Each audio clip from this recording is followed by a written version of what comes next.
On the 14th of October 2011, in a small, dust-filled workshop overlooking the Arno in Florence, a woman known as Elise Vaugrenard applied a minute quantity of isopropanol to the vellum of a 15th-century antiphonary. Her work was a study in devotion, her tools laid out with surgical precision, scalpels with custom-ground blades, a variable temperature spatula, and a series of brushes made from sable and ox hair. To the casual observer, she was the epitome of a dedicated artisan, a French expatriate who had found a quiet niche in the city's thriving world of historical restoration. This perception, however, was a meticulously constructed fiction, a cover identity or legend so deeply layered that it had its own verifiable academic history, a modest portfolio of published articles in obscure conservation journals, and a faint but consistent digital footprint. In reality, her name was Avital, and she was a Katsa, a field intelligence officer for the Mossad's Caesarea division, the tip of the spear in Israel's most sensitive human intelligence operations. The delicate manuscript before her was not her primary concern.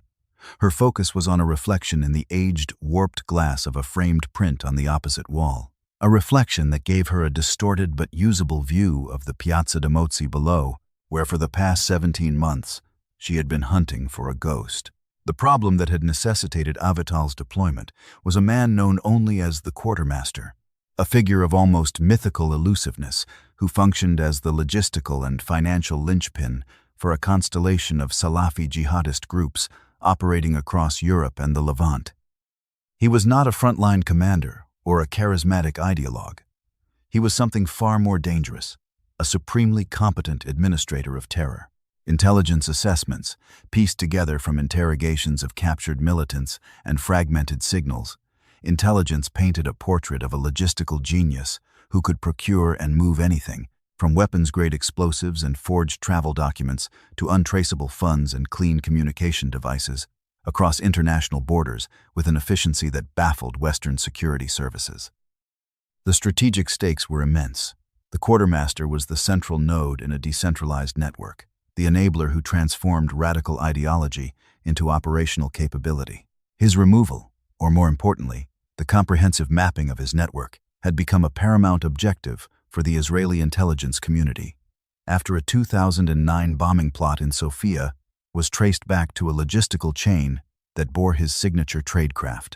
The attack had been thwarted, but the sophistication of the operation served as a stark warning of the threat he represented. Previous attempts to locate and neutralize this threat had met with catastrophic failure. The quartermaster practiced a level of operational security that was anachronistic in the 21st century, and for that very reason, devastatingly effective. He generated no signals intelligence whatsoever. He did not use mobile phones, email, or any form of digital communication, effectively blinding the powerful electronic surveillance apparatus of the NSA and Unit 8200. He relied exclusively on face-to-face meetings, dead drops executed with classical Cold War precision, and a disciplined chain of human couriers and cutouts who often did not know for whom they were working. Satellite surveillance was rendered useless by his constant, random movement and his preference for dense, urban environments where he could disappear into the civilian fabric. Several attempts to penetrate his network with human assets had ended disastrously. In one instance, a promising source in Brussels was found dead. His demise officially ruled a suicide, but the professional nature of the act suggested a brutal lesson in counterintelligence. In another, an asset being run by French intelligence simply vanished after being tasked with making contact with a suspected courier. It became clear that the quartermaster was not just paranoid. He was a master of counter-surveillance, likely a product of a state intelligence service, possessing the training to detect and neutralize any conventional human intelligence approach. The problem was not just finding a man who lived entirely offline. It was finding a ghost who knew how to hunt the hunters. The target's profile, codenamed Sisyphus by Mossad analysts due to the frustrating futility of the chase, was a mosaic of conjecture and inference. The prevailing theory held that he was a former officer of the East German Ministry for State Security, the Stasi. This hypothesis was based on the specific tradecraft he employed: the use of Nacht und Nebel, night and fog, agents who existed without official identity, the mastery of creating sterile meeting sites, and a particular method of car tossing for dead drops that had been a hallmark of the Hauptverwaltung, the Stasi's foreign intelligence wing. He was believed to be in his late 50s or early 60s, fluent in German, Russian, Arabic, and French. Psychological assessments constructed from his operational patterns suggested a personality defined by extreme discipline, patience, and a detached, almost sociopathic pragmatism. He was not driven by ideology but by a professional commitment to his craft, treating terrorism as a complex, logistical problem to be solved. His operational significance lay in his ability to bridge disparate extremist groups, providing a shared infrastructure that allowed them to coordinate and execute attacks with a level of sophistication they could not achieve independently. He was the force multiplier, the quiet architect behind the headlines, and as long as he remained operational, the network he served was effectively indestructible. Faced with the repeated failure of conventional methods, a radical proposal emerged from a small, semi-autonomous working group within Caesarea. The plan, designated Operation Damocles, eschewed the traditional models of asset recruitment and active surveillance. It proposed the deployment of a single, highly specialized operative in a long-term deep soak mission. This operative, the Shadow, would not attempt to make contact, penetrate the network, or even get close to the target. Instead, their mission was to become a piece of the urban landscape, a permanent fixture in the target's last known area of operation, and to simply watch. The core principle was patience. The operative would establish a legitimate, self-sustaining life, a cover so robust and mundane that it would be invisible to even the most paranoid counter-surveillance. They would then observe the periphery, the gray zone of the city's life, looking for the subtle anomalies, the faint ripples that might indicate the presence of Sisyphus's network. The goal was not a quick neutralization, but a slow, painstaking accumulation of atmospheric intelligence that would eventually allow for a complete mapping of his operational infrastructure. It was an audacious, almost philosophical approach to intelligence gathering, relying on intuition and endurance over technology and aggression.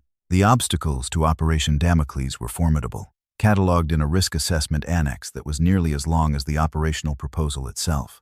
The primary challenge was psychological. The operative would be subjected to years of profound isolation, living a lie 24 hours a day with minimal and highly sterile contact with their handler. The mental strain of maintaining such a deep cover for an indeterminate period, potentially 5 years or more, was a risk that few individuals could withstand without psychological fragmentation. The second major obstacle was logistical. Supporting an operative in the field for such a duration, across multiple potential locations, required the creation of a flawless and firewalled support infrastructure capable of providing new identities, financial backing, and secure communications without leaving any trace that could be backrolled to the agency. Any mistake, a single flawed document, or a misstep in financial laundering could expose the entire operation and lead to the operative's death. Finally, there was the risk of operational stasis. The quartermaster might never surface in the target area, leading the operative to waste years on a fruitless vigil. The plan was a massive gamble, investing immense resources and the life of a highly trained officer on the thin hope that a ghost would eventually drift through their field of view. The individual selected for this monumental task was Avital. She was not a typical Caesarea operative drawn from an elite military unit. Her background was in academia, holding a doctorate in behavioral psychology with a specialization in nonverbal communication and pattern recognition. She had been recruited into the Mossad's research division as an analyst, where her uncanny ability to identify patterns in seemingly random data sets brought her to the attention of the agency's senior leadership. She was quiet, intellectually formidable, and possessed a preternatural degree of patience and self-control.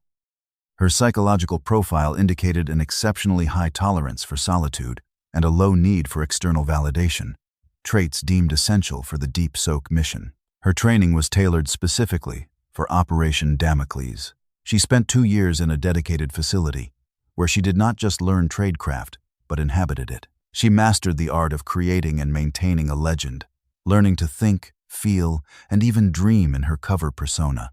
Her language skills were honed to native-level fluency in French and Italian. She underwent intensive training in micro-expression analysis, learning to read the subtle cues of deception or stress in others from a distance.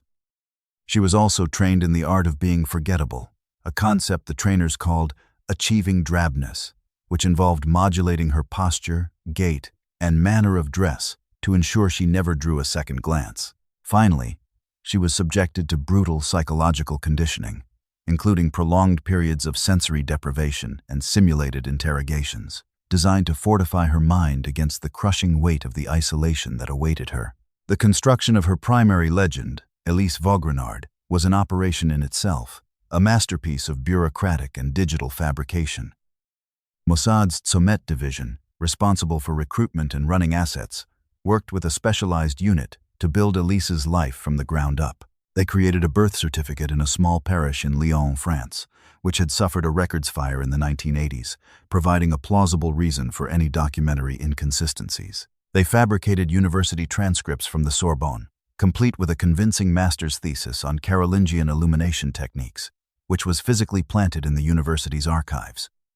A small inheritance was created through a series of carefully laundered transactions, originating from a fictitious deceased relative, which provided Elise with a modest but independent income, explaining why she did not need to work a conventional job. Her digital life was seeded slowly over a period of 18 months. Social media profiles were created, but kept mostly dormant, with occasional, bland updates. She was made a member of online forums for manuscript restorers, where she would occasionally post technical questions. Her name was added to the subscriber lists of academic journals. The goal was to create a history that was not just verifiable if someone checked, but that felt authentic and lived in. A life of quiet, scholarly pursuits that provided the perfect justification for her transient, solitary existence in cities rich with historical archives. The technology developed for Avital's mission was bespoke and deeply integrated into her cover. Her restoration tools were her operational kit. A set of hollowed-out sable brushes contained encrypted data sticks. The base of her articulated magnifying lamp was a concealed burst transmission device that could send encrypted data packets via satellite, its signal hidden within the noise of commercial data streams. Her primary optical surveillance tool was a pair of seemingly ordinary eyeglasses. The frames contained a high-resolution, pinhole digital camera activated by a subtle sequence of blinks, while the lenses themselves could subtly polarize to reduce glare and enhance details in reflections.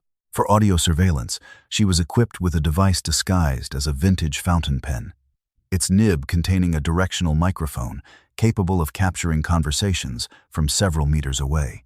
The most critical piece of technology, however, was psychological.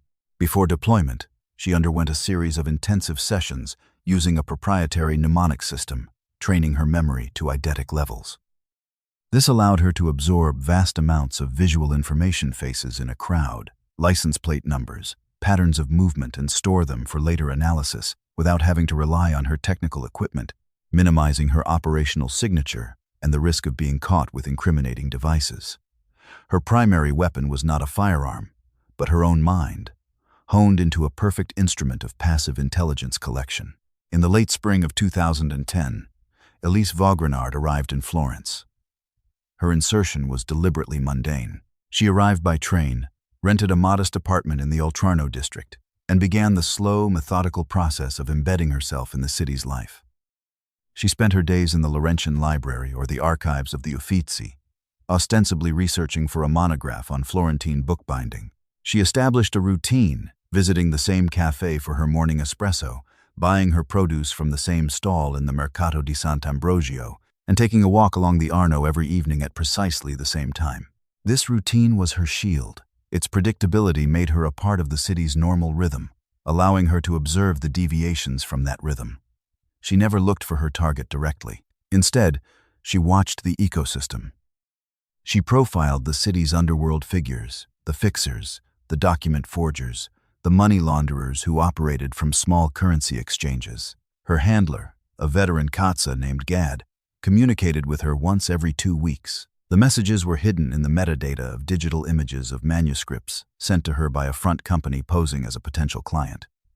His instructions were always the same: maintain the legend, observe, and wait. Months bled into a year, and the waiting became a form of psychological attrition. Avital lived in a state of suspended animation, her entire existence dedicated to a mission with no defined endpoint. The loneliness was a physical presence, a constant companion in her small apartment. She managed it as she had been trained, by fully inhabiting the persona of Elise. She developed Elise's interests, cultivating a genuine appreciation for Renaissance art. She adopted Elise's quiet, reserved demeanor, finding a strange comfort in the anonymity it provided. Yet, beneath the surface, Avital the operative was always on duty, her mind a relentless analytical engine, processing the torrent of sensory data from her daily life. She mapped the patterns of the city, the ebb and flow of tourists and locals, the subtle signs of illicit activity. She identified 3 potential couriers based on their adherence to textbook surveillance detection routes as they moved through the city. She followed them. But the trails went cold, the packages they exchanged containing nothing more than contraband cigarettes or undeclared cash. The frustration was immense, a slow-burning acid in her gut. She reported her findings to Gad, her tone in the encrypted reports remaining clinical and detached, betraying none of the strain. Gad's replies were terse and reassuring, reminding her that the core of the operation was endurance. The quartermaster was a patient man. They had to be more patient. The breakthrough, when it finally came after 22 months of painstaking observation, was not a dramatic revelation but a fleeting moment of incongruity.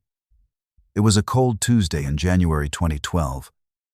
Avital was sitting at an outdoor table at her usual cafe, sketching the facade of the Palazzo Pitti in a charcoal pad, a plausible activity for an artistically inclined restorer. Her attention was on the reflection in a shop window across the street. She observed a man leaving a small, private bank known to be a nexus for gray market financial transactions. He was unremarkable in every way, middle-aged, dressed in a well-tailored but nondescript overcoat, his features softened by the distance and the imperfect reflection. But it was his gait that triggered an alert deep within Avital's pattern recognition protocols. It was a slight, almost imperceptible limp in his left leg, a detail mentioned in a single, uncorroborated intelligence report from a decade prior concerning a suspected Stasi officer who had disappeared after the fall of the Berlin Wall. It was a vanishingly thin lead, but it was the first deviation from the baseline she had seen in nearly 2 years.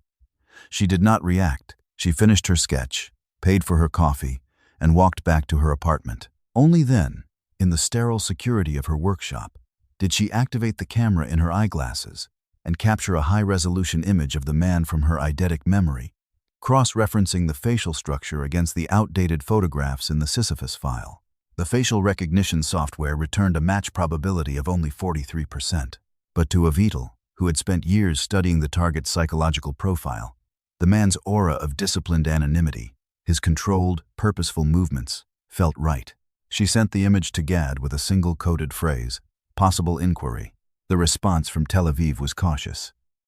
The evidence was thin, and the risk of compromising the operation by acting on a false positive was too great. The order came back. Maintain passive surveillance, do not initiate a follow, and await corroboration. For the next 3 months, Avital shadowed the man, who she internally codenamed Limp, using the most discreet methods possible. She never followed him directly.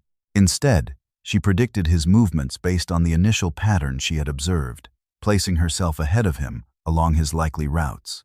She documented his life from a distance, discovering he was living under the identity of a German academic on sabbatical. He lived a life of monastic regularity, a mirror of her own, which she recognized as a form of operational cover.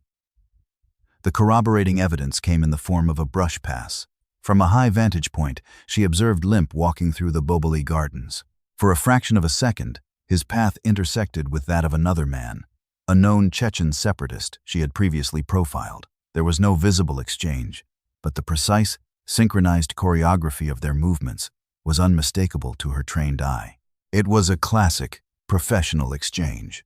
She recorded the event and transmitted the footage. This time, the response from Gad was immediate. The target was confirmed. Sisyphus had been found. The operation now entered a new, more dangerous phase. Avital's mission shifted from passive waiting to active, long-term tracking. When Sisyphus, under his German academic persona, left Florence 2 weeks later on a flight to Vienna, Avital was ready. Her support team had prepared a new legend for her, Anna Fischer, a doctoral student in musicology researching the archives of the Vienna State Opera. Within 72 hours of Sisyphus's departure, Elise Vaugrenard ceased to exist. Her apartment was scrubbed, her digital footprint erased, and her physical presence in Florence vanished without a trace. Simultaneously, Anna Fischer arrived in Vienna, her identity just as deeply embedded as Elise's had been. The hunt continued. In Vienna, Sisyphus operated as a rare book dealer. Avital, as Anna, established her own routine, her life revolving around the city's musical and academic circles. She observed him for 8 months as he used the book trade to move funds and communicate with contacts from the Balkans. From Vienna, he moved to Brussels, assuming the identity of a retired EU translator.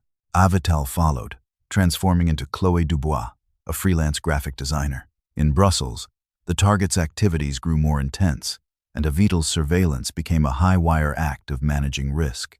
She documented his meetings with North African extremists in the Molenbeek district, capturing invaluable intelligence on emerging terror plots. Each transition from one identity to the next was a psychological ordeal. Avital had to systematically deconstruct a personality she had inhabited for months, purging its mannerisms, its memories, its very essence, and then build a new one from scratch.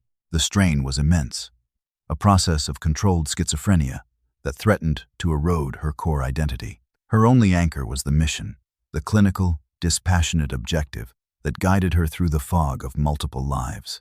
Gad remained her sole point of contact, his terse, encrypted messages a lifeline to the real world she had left behind. He informed her that the intelligence she was providing was revolutionary, allowing the agency to build a comprehensive picture of the European jihadist infrastructure for the first time. Her work was leading to quiet arrests and the disruption of logistical chains across the continent, though the core of the network, Sisyphus himself, remained untouched, preserved as a source of continuing intelligence. Avital was now more than just a shadow. She was a human satellite, in a constant, synchronous orbit around her target. After Brussels, the trail led to Lisbon, where Sisyphus posed as a marine surveyor, a cover that gave him access to the city's bustling port. Avital became Sofia Costa, a maritime insurance agent. The pattern continued for another year. Then, in the fall of 2014, Sisyphus made a move that signaled a potential endgame. He liquidated his assets in Lisbon, closed his business, and flew to Larnaca, Cyprus. The shift to a location known as a staging ground for operations in the Middle East indicated a significant escalation. Avital's final legend was her most challenging. She became a British expatriate, running a small, struggling cat sanctuary in the hills above Limassol. The cover was brilliant in its conception.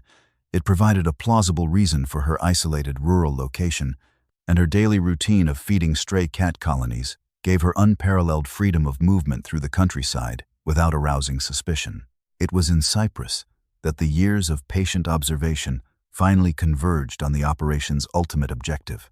From her hilltop sanctuary, which her support team had equipped with long-range surveillance equipment concealed as veterinary supplies, Avital observed Sisyphus. He had shed his urban camouflage and was now operating from a secluded villa. Over a period of 3 weeks, she documented a series of high-level meetings at the villa. Using a telephoto lens with a built-in laser microphone that could read vibrations on a window pane, she recorded conversations that laid bare the entire command and control structure of his network. The visitors included a senior Hezbollah commander, a logistics chief for the Islamic State in Syria, and a bomb maker from a breakaway faction of the IRA. Sisyphus was not just a quartermaster. He was a nexus, the neutral broker who facilitated cooperation between ideologically disparate terrorist organizations. He was planning a coordinated, multi-city attack on European transport hubs. Avital captured it all: the targets, the timelines, the personnel involved, and the financial pathways. The intelligence was a grand slam, the single most significant intelligence haul on global terrorism in a decade. On the final night, after the last visitor had departed, she compiled the data into a single, heavily encrypted file. She uploaded it via her burst transmission device, adding a final, 2-word message for Gad: Damocles fulfilled. The aftermath was swift and decisive. Based on Avital's intelligence, a series of coordinated raids were launched by security services across 7 countries. The network was decapitated. Key operatives were arrested, weapons caches were seized, and the planned attacks were neutralized before they could even begin. Sisyphus himself was not targeted in the initial raids. The decision was made to keep him alive and unaware that his network had been compromised, hoping to use him as a future source of intelligence. However, he proved too skilled. Sensing the sudden, catastrophic collapse of his infrastructure, he vanished. Within hours of the first arrests, his villa in Cyprus was found empty, wiped clean of any forensic evidence. The ghost had once again disappeared into the ether. But this time, he was a ghost without a machine. His network was shattered, his life's work undone.